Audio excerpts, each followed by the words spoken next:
yo mismo no sé.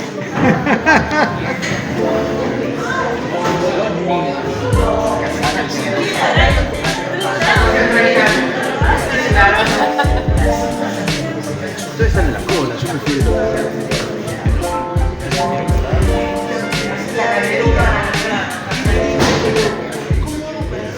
Homenaje de Ernesto Yo por los 10 años de su muerte. Esta noche estamos reunidos aquí a causa de un sueño. Es Antonio Pinto, gran amigo de Ernesto Yo, quien por su iniciativa y soporte económico hizo posible el trabajo y la reedición corregida de Coche Negro Caballos Blancos, que hoy nos reúne para conmemorar los 10 años de la muerte de su autor.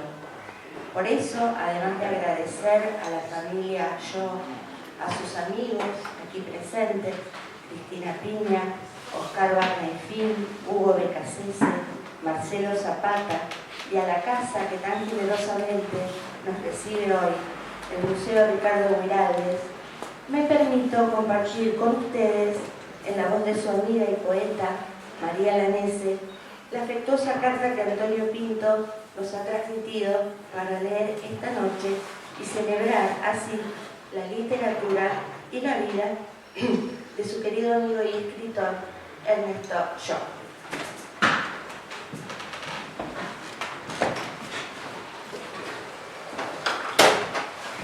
Querido Ernesto, escribo esta carta en el 10º aniversario de tu partida.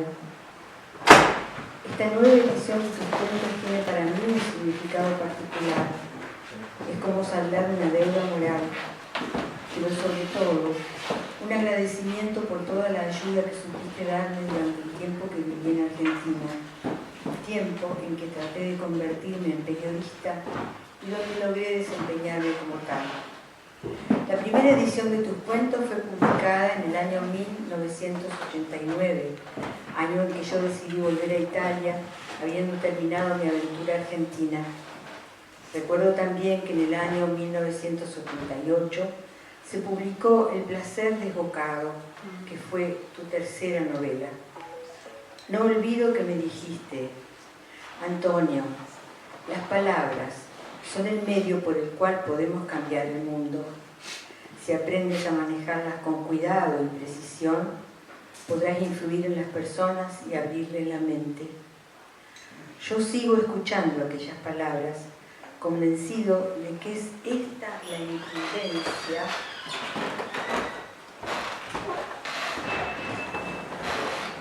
de cualquier persona que escriba, sea periodista, escritor o poeta. Ahora que soy profesor de lenguas vivas en la escuela italiana y enseño italiano a adultos extranjeros, siguen siendo tus palabras las que me guían en mi tarea como docente. Es una gran alegría para mí haber impulsado y hecho posible esta nueva edición de tus cuentos, que permitirá que de nuevo se aprecie tu arte de contar historias. Quiero agradecer a Graciela Scarlato por la edición tan cuidada, a la escritora Cristina Piña por su bellísimo prólogo y a sus amigos presentes, a Oscar Barnefín, con quien escribiste guiones de películas, a Hugo Becasese y a Marcelo Zapata, que seguramente encontrarán las palabras justas para recordarte como amigo y como escritor. Antonio Pinto, Leche, 14 de julio de 2023.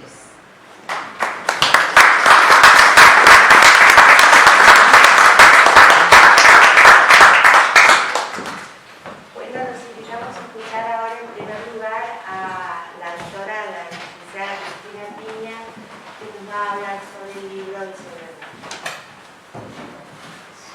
Bueno, quiero ante todo recordarlo, Ernesto, porque si bien acá estamos festejando la edición de este libro, que es una edición bellísima, ha salido estupendamente bien. Yo creo que la forma de festejarlo es recordando también la amistad, recordando también la amistad que nos unió. ¿Se oye más? Sí, ahora sí. La amistad que nos unió.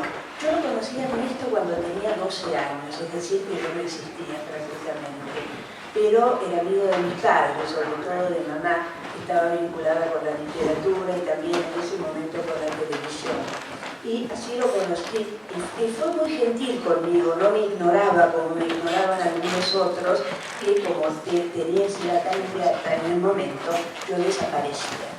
Sobre todo por la presencia de mi hermana, que era 6 años mayor, era muy seductora, en fin.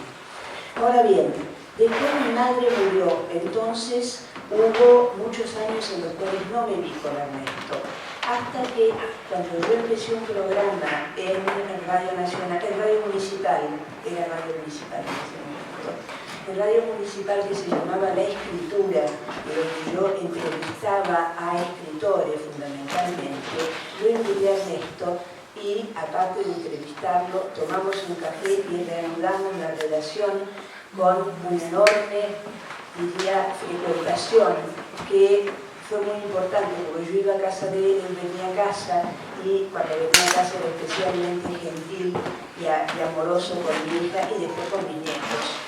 Y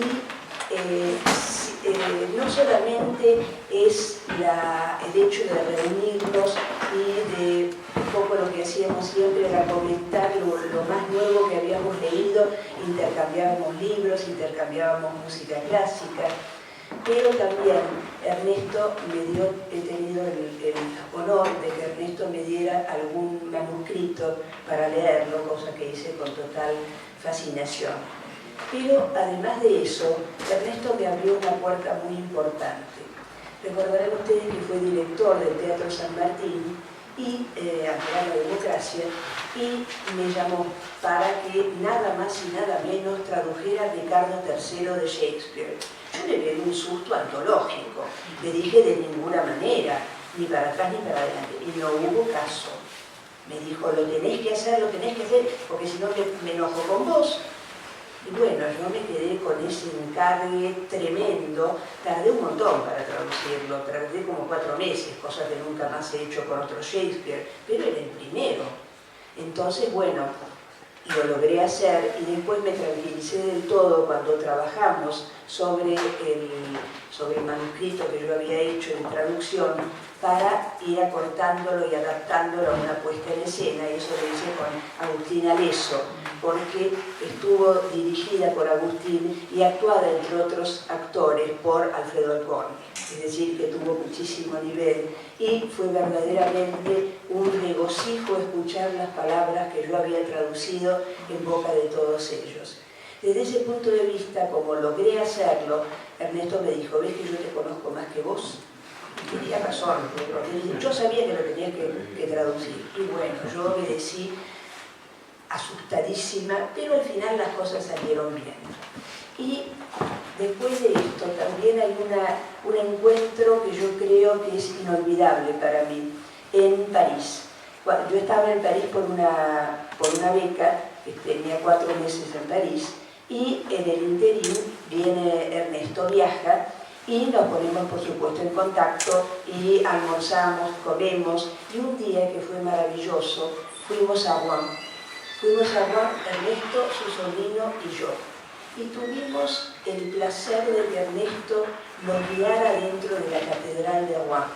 Yo creo que fueron las 2 horas más fascinantes que yo he tenido en relación con un guía. Yo nunca tuve un guía, vieron que uno tiene guías cuando viaja por Europa, etc. Pero nunca había tenido un guía como era Ernesto, que sabía, era tan impresionante la cantidad de detalles, de aspectos arquitectónicos, de historia que conocía, y fue realmente un regocijo. Duró 2 horas que se nos volaron, y a tal punto se nos volaron que después ya era la hora de almorzar, fuimos a almorzar y durante el almuerzo seguimos hablando de la arquitectura de la catedral, pero también, porque Ernesto tenía esa amplitud de conocimientos de los otros edificios y, claro, aquello que hace tan conocido a Rouen, que es Madame Bovary. Por supuesto, Ernesto habló con toda autoridad sobre Madame Bovary, y en ese sentido uno pensaba que no había ámbito en el arte que Ernesto no dominara y que no lo trajera a compartirlo con los amigos. Como les digo, eso no lo voy a olvidar nunca y es uno de los recuerdos que guardo amorosamente. Después, cuando Ernesto se operó, yo también estuve yendo a los domingos para quedarme con él. Yo vivía muy cerca de la casa de Ernesto, a 5 cuadras.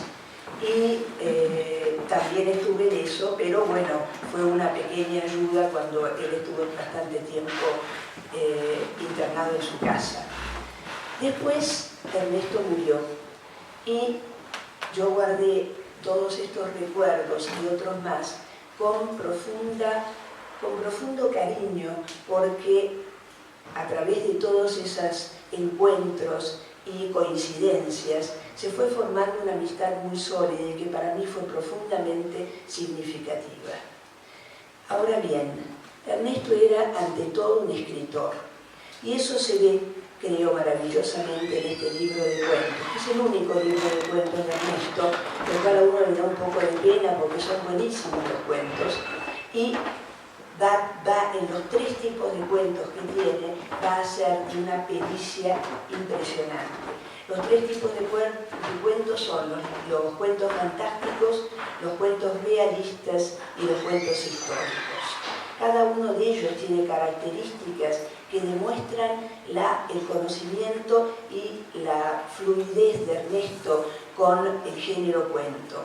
Respecto de los fantásticos, hay algo que es muy importante, que es que Ernesto llega al final de los cuentos fantásticos y no produce lo que produce la mayoría de los escritores, que es la ambigüedad entre un aspecto realista y un aspecto maravilloso. Él lo va a mantener hasta el final, pero no va a optar ni por lo extraño ni por lo maravilloso, sino que va a dejar oscilando también el final. Y en eso, indudablemente, tiene que ver con Henry James, que es un autor tan querido por Ernesto y que en su otra vuelta de tuerca hace lo mismo, logra mantener la ambigüedad y no la resuelve de ninguna manera, como en general hacen los escritores. En cuanto a los cuentos realistas, también Ernesto les da una vuelta más, porque son totalmente verosímiles, pero siempre al final, con algunos muy marcados, va a pegar un salto en la verosimilitud y nos va a producir un gran asombro con el final. Entonces logra que, si bien son realistas, produzcan un efecto muy profundo en el lector. Y por último quedan los cuentos históricos, que ahí sí también se ve la pericia del escritor, porque verdaderamente va a estar totalmente de acuerdo con lo que era en el momento, la época que él representa, que va a ser fundamentalmente la de las guerras de la independencia.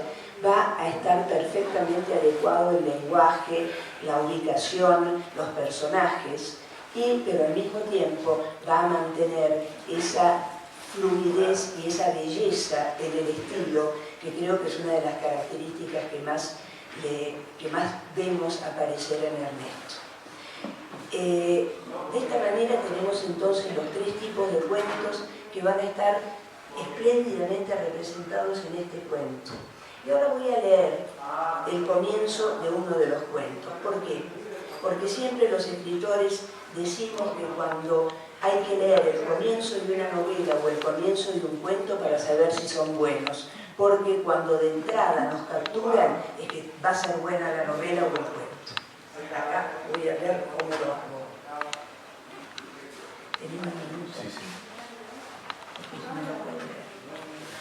La mascarilla es: me pareció tan extraño que viniera aquí un muchacho para hablar con Funes, que subí la escalera detrás de él y me asomé a la puerta del taller para verlo mejor.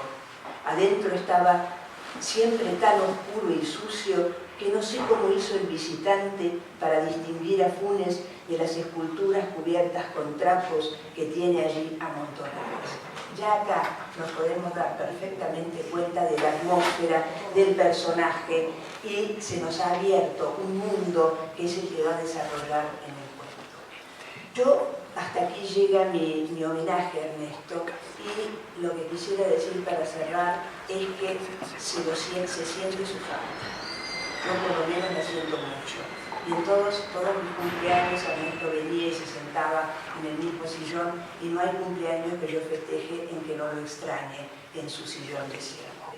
Pero bueno, tenemos, que esto es muy importante, por eso es tan importante que se haya editado los 10 años de su muerte, porque la literatura es lo que está vivo de Ernesto, porque, como insisto, ante todo era un escritor. Nada más.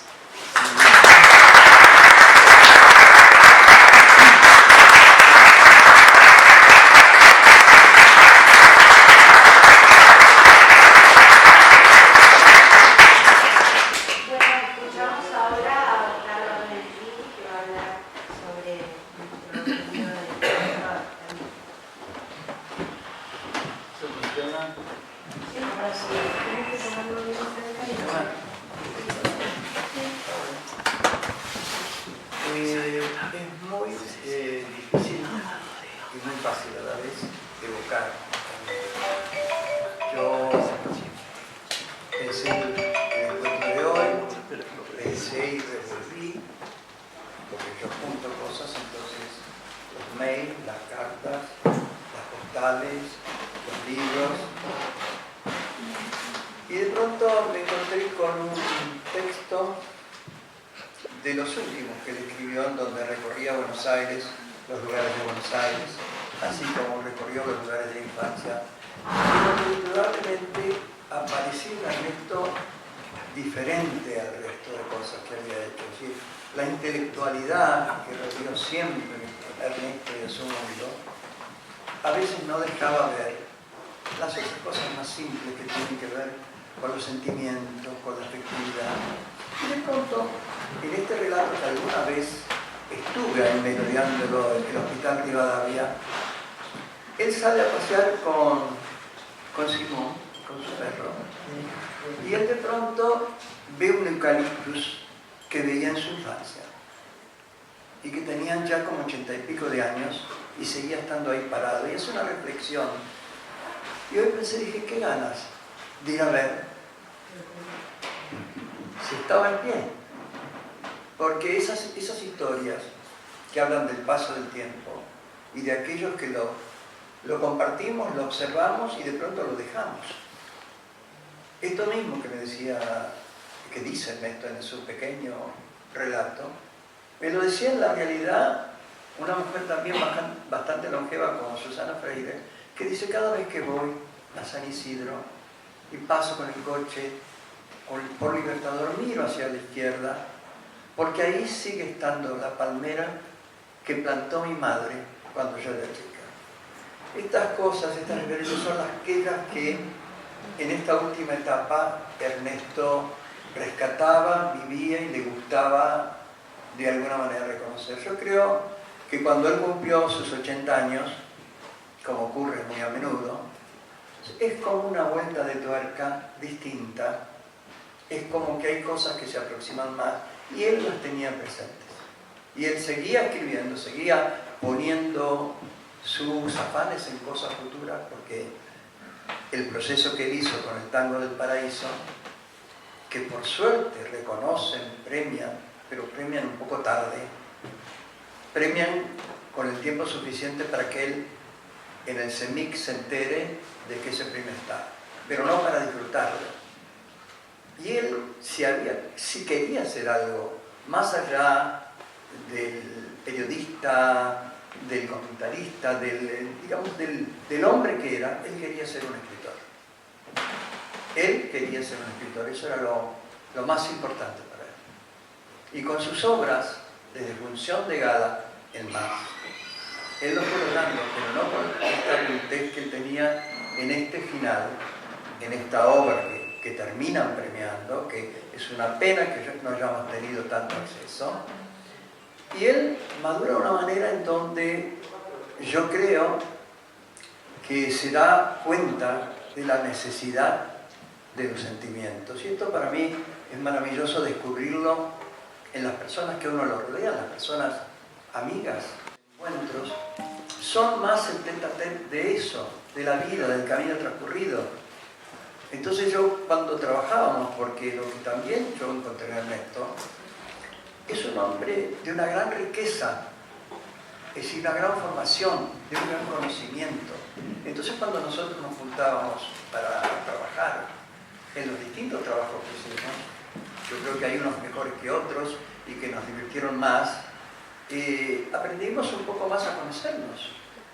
Yo hago Misteriosa Buenos Aires, los cuentos o todo el ciclo Musicalaines y conozco mucho más a Ernesto que todos los años anteriores que lo conocí. Es como cuando hice Comedia Rota con Julia von Brollman. Hacer ese guión es un ida y vuelta de afectividades, de sentimientos que nos atan muy, muy fuertemente a esa gente. Si es gente que a uno le interesa, si es gente que uno quiere o que uno atesora.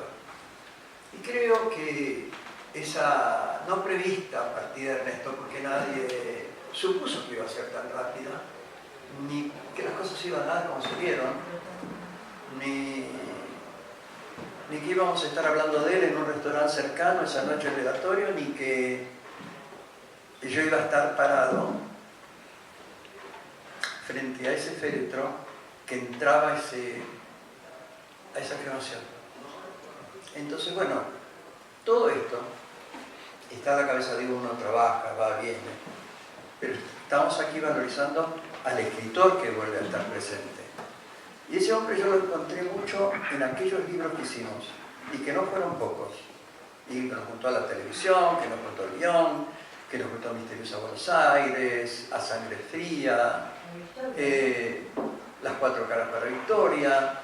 Es decir, muchísimas cosas que compartimos y además tenía un coequiper que tenía mucho entusiasmo cada vez. Es decir, sabía que la imaginación mía no paraba y él, digamos, fogoneaba todo eso porque luego eran buenos encuentros que tenían que ver con esa ceremonia del té, porque si Ernesto había algo al cual era muy adicto eran a esas ceremonias, ¿no? Las navidades, los cumpleaños, el té, es decir, todo eso es así. Y ahí recuerdo uno de esos té que vino con la novedad de que lo habían nombrado en el Teatro San Martín para programar. Así que ese té fue de lo más divertido porque hablamos de lo que podría llegar a ser la programación de ese Teatro San Martín. Así que luego, después, con el tiempo, con esos 80 que cumplió y esos últimos años, yo creo que demasiada soledad, a pesar de ser un hombre social, a pesar de estar continuamente en reuniones. Es decir, esto es lo que la gente a veces se equivoca, porque uno tiene intensa vida social, no quiere decir que uno tenga la vida solucionada, y de pronto hay otros caminos. Pero en fin, esas son conclusiones o cosas que uno las guarda, y muchas más, porque forman parte de ese mundo tan delicado que puede romper el equilibrio, que es el de la amistad y es el ida y vuelta del afecto. Así que para mí es importante haber llegado a este punto, haber ayudado todo lo que podía ayudar, y me siento feliz de estar con quienes estoy, porque también han sido en otras etapas muy importantes en la vida de Ernesto. Nada más.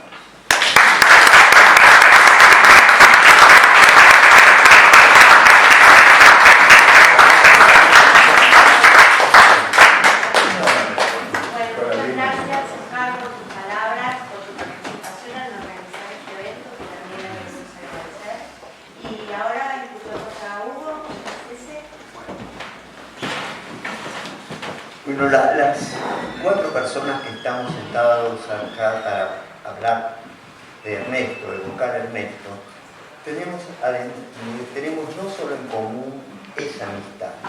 Los cuatro trabajamos con él en distintas actividades. En el teatro, vos en la traducción, vos en el cine y nosotros dos en el periodismo.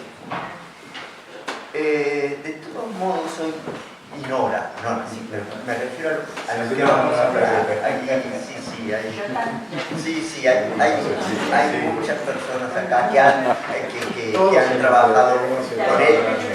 Todos, y creo que todos los que estamos acá, y por eso estamos acá, tenemos la marca o el sello que nos dejó Ernesto. En alguna medida u otra, lo continuamos como podemos. Aquí estamos, además de evocarlo a él, estamos para presentar un aspecto muy importante de él, que es su creación. Y tenemos este libro. Y yo lo releí, y lo releí con bastante atención. El prólogo de Cristina es una excelente guía, está muy bien hecho, y tiene hasta aspectos así hasta didácticos, como la diferencia que traza muy claramente entre lo que es el cuento y el relato.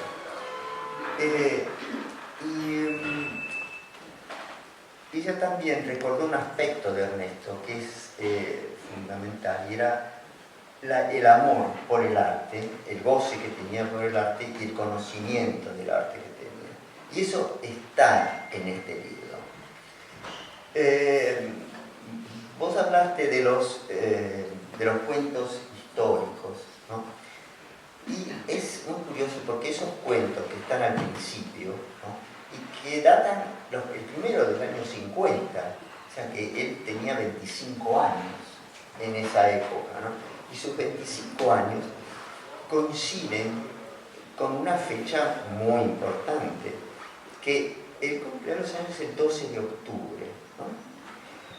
Nació el 12 de octubre del 25, y cuando cumplió los 20 años, 3 días después, fue el 17 de octubre de 1945, que fue una fecha que nos marcó a todos en la Argentina, y que en Ernesto y en la obra de Ernesto es algo que aparece. Y aparece, por ejemplo, en estos cuentos, que tienen...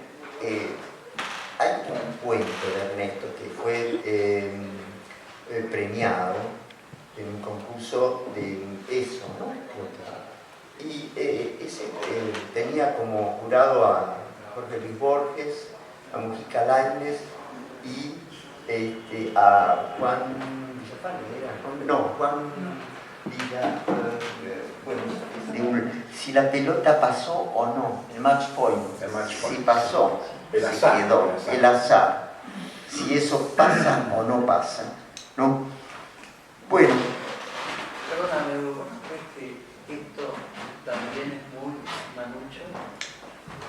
Mira, los tres primeros cuentos son manucho puro, que son de la década del 50. Son la década del 50. Y esto es muy, muy manucho. Muy. Todo esto es eso, es muy manucho. Yo no quise referirme a manucho porque eso nos llevaría lejos. Entre otras cosas, nos llevaría a la letra de los dos. La letra de Ernesto era muy parecida a la de Manucho. Y la de Manucho era muy parecida, casi a la imitación, sí, pero a otro modelo más ilustre, a D'Annunzio, a Gabriele D'Annunzio. Y yo creo que en realidad ahí el modelo de Ernesto, a pesar que estaba la reta por ahí, era D'Annunzio. Porque quizás la sensualidad de Ernesto tenía más que ver con era más decadente que la de Manucho. La de Manucho tenía algo de una vitalidad que acá Ernesto tiene, en esos cuentos del comienzo, son fúnebres. Ernesto tiene en su literatura, en lo que escribe, hay siempre un velo fúnebre en todo, aún en las cosas que son casi grotescas. Por ejemplo, en esa novela que escribió para La sonrisa vertical, para la ciudad que no duerme, ¿no? La ciudad que no duerme. Bueno, allí también la muerte está presente. y la cuestión fúnebre. Y no nos olvidemos que uno de los cuentos, el que da título a este, se llama Coche Negro, Caballos Blancos. Bueno, si los caballos hubieran sido negros, era un coche fúnebre. Y en realidad hay en ese cuento, hay un muerto de por medio.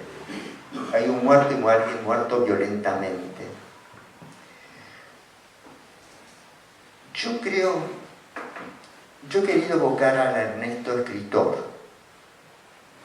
Y bueno, lo hemos hecho, entre todos los hemos hecho. He trabajado con él, he sido amigo de él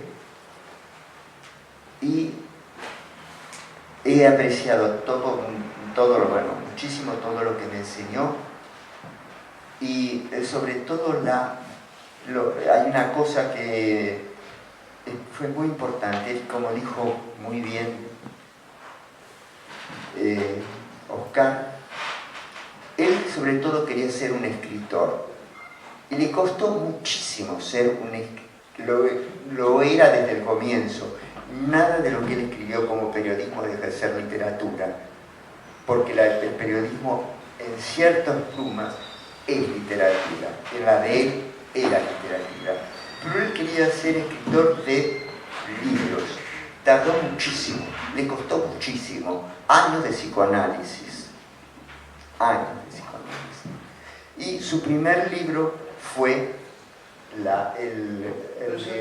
Pulsión de Gala, que es un libro realmente donde le explota un aspecto que es el kitsch, el humor, etcétera, etcétera. Pero a medida que fue avanzando, fue metiéndose en terrenos más hondos y en cosas que a él quizás fueron las que le impidieron empezar a escribir desde el comienzo libros. Y es que todo eso que él escribía le removía algo muy, muy doloroso y feroz que también había en él. Bueno, esta es mi vocación.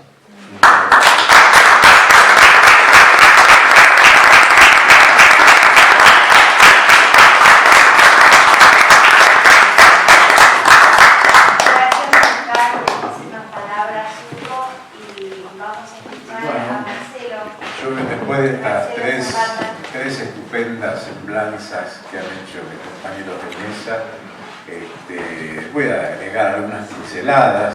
Y periodista, pero mencionamos primero el término escritor, que fue Ernesto. Yo a veces hago una especie de ejercicio fantástico, ya que se habla de lo fantástico, y es tratar de imaginar a Ernesto hoy, en una redacción hoy. Yo, a diferencia de mis compañeros de mesa, yo no llegué a ser amigo, profundamente amigo de Ernesto. Fui su colaborador durante casi una década, cotidianamente, en 2 redacciones distintas. Y aprendí muchísimo de él y lo considero uno de mis maestros. Es difícil tener maestros, son contados con los dedos los maestros que uno tiene a lo largo de la vida. Y Ernesto es uno de ellos. Y entonces, en ese ejercicio permanente que hacíamos junto a él del periodismo, yo lo vi sufrir muchas veces. Porque como bien dijeron ellos, él ante todo era escritor. Y es una visión un poquito romántica la de pensar que el mejor oficio para un escritor es el de ser periodista. Entonces, digo, a veces un talabartero, un almacenero que durante la mañana se ocupa de su tarea para vivir y a la noche, como si fuera un amante, se dedica a la literatura. Pero el escritor, que al mismo tiempo es periodista, y salvo casos contados, como puede ser Roberto Barri, pero estamos ya en las antípodas del modelo de Ernesto. O bueno, Manuccio también fue periodista, pero Manuccio tenía un modus vivendi que no le hacía falta ir cotidianamente a las redacciones. Además, por eso les decía, se tiene una imagen un poco romántica, ¿no? del periodista que al mismo tiempo es escritor. Tiene como materia la misma, la lengua, y tiene que hacer un ejercicio tremendo para dividirse en esas dos facetas. Porque si bien uno quiere ser escritor cuando hace una crónica, una nota, o los apuros, o los cortes, en fin, todo lo que tiene que ver con lo cotidiano de la redacción lo impiden. Ernesto además tenía una especie de índice de palabras prohibidas, que yo, como me considero uno de sus herederos y trato de aplicar, yo ya tiré la toalla. Él, por ejemplo, no permitía, el índice era evento. Uno no podía usar la palabra evento, nadie de su equipo podía usar la palabra evento. Vayan a tratar hoy existe hasta una carrera en la Universidad de Palermo que se llama eventología. Él no permitía usar, no los voy a cansar con esto, pero había toda una serie, rol, no podíamos escribir rol, había que usar papel.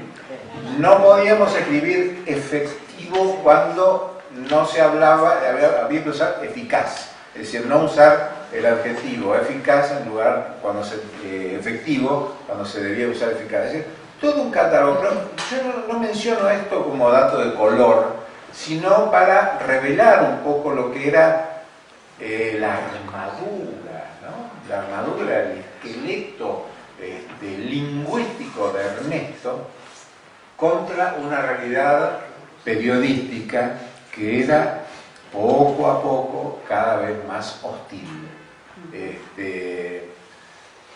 Además, yo no sé por qué una de esas, por una ley de Murphy debe ser, las secciones de cultura donde trabajamos siempre, yo no sé por qué, siempre eran vecinas a las secciones de deportes.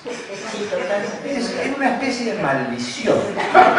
Entonces yo estaba reunido con Ernesto, hablando, por ejemplo, me acuerdo una vez que estábamos hablando de Tess D'Auberville de Polanyi.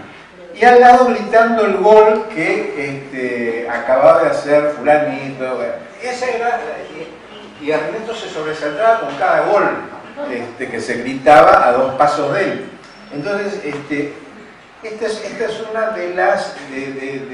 de los aspectos que quería manifestar en estas pinceladas, en esta evocación del querido y admirado Ernesto. Pero les decía también, volviendo a lo que yo decía al principio, porque Hugo muy bien habló de esa grieta anticipada, ¿no? Prevista por Ernesto. Pero yo voy mucho más allá de lo que hoy se entiende popularmente como grieta. La grieta es tan enorme que excede a la ideología. Yo, por ejemplo, esto lo traigo a cuento porque me parece que tiene que ver. Anteayer, cuando yo publico la semblanza de Milan Kundera, por la muerte de Milan Kundera, puse de título, porque hoy tenemos además el enorme divorcio de lo que es la prensa gráfica sobreviviente, boqueando como si fuera un pez fuera del agua, y la cada vez más abrumadora, totalizadora prensa virtual, ¿no? La prensa virtual, que todo es al instante. Hoy, por ejemplo, hay una cosa absolutamente increíble. Uno iba a ver un espectáculo, una obra de teatro, una ópera. El crítico lamentaba en su casa a la mañana siguiente, al día siguiente, iba al diario, la escribía y salía 2 días después. Se daba, por ejemplo, un jueves a la noche, la crítica aparecía en los diarios el sábado. Hoy termina La flauta mágica del Colón, a la hora ya está la crítica. Eso es absolutamente imposible. Eso es absolutamente imposible. No se puede pensar nada, no se puede meditar nada. Cuando Ernesto abandona el periodismo, es decir, él estuvo con nosotros en tiempo argentino, en el primer tiempo argentino, hasta mediados de los años 80, más o menos, ¿no? Yo me fui mucho antes. Vos te había sido antes. Por la persona del cabo. Claro. Entonces él después se va con Jacobo, pero ya ambos, tanto Jacobo Timmerman como Ernesto, estaban cansados. Ya estaban cansados. Y después él se retira. Y está bien, fue espléndido que haya tomado la dirección de San Martín, pero yo me preguntaba, Ernesto como director de un teatro municipal, es decir, no le yo fue bien, yo disculpame que interrumpa, pero Sí. yo era mi compañera porque Claro. decía esto que hoy se llama museo, que en realidad era la dirección que era Claro. Bueno, porque lo que él no podía, y era lógico, luchar con los luchar con los sindicatos. sindicatos, con los que les cerraban la puerta Eso, claro. de tal lugar y entonces no podían entrar y la función no se podía dar. Entonces yo me preguntaba, nosotros ya estábamos trabajando Tuvo 2 años. ¿no? independientes.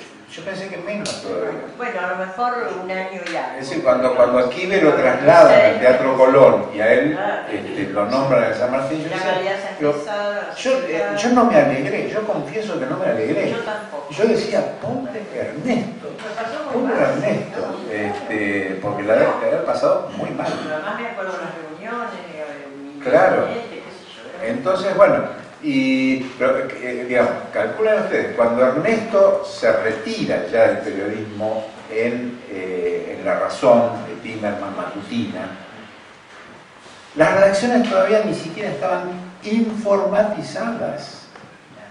Todavía se seguía escribiendo a máquina. Todavía en los títulos poníamos lo que era importante. No poníamos, sepa quién fue el que anoche murió. Es decir, tiene que hacer clic. Hoy es todo así. Hoy es todo así.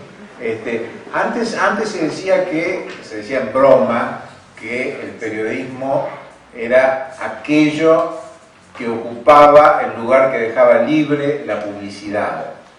Hoy el periodismo es aquello que trata de colarse de alguna manera en lo que la virtualidad lo deja libre, los pop-ups, porque antes uno elegía o no elegía leer la publicidad. Me estoy yendo del tema por completo, La solidaridad. evocando a Ernesto y al mismo tiempo pensando cuántas diferencias, qué enorme esa grieta. Por eso yo ponía en lo de Milan Kundera, que ahora no me acuerdo si llegué a decir el título, creo que no lo dije. Mi dispersión. Yo puse de título La muerte de Milan Kundera. Con la muerte de Milan Kundera, el siglo XX se distancia cada vez más. A mí me parece que cada uno de estos grandes escritores, y Ernesto lo fue, que se van yendo, los van dejando cada vez más huérfanos en un mundo que no sé, yo no quiero ponerme apocalíptico, pero que no va a tener nada, absolutamente nada que ver con lo que se vivió. Bueno,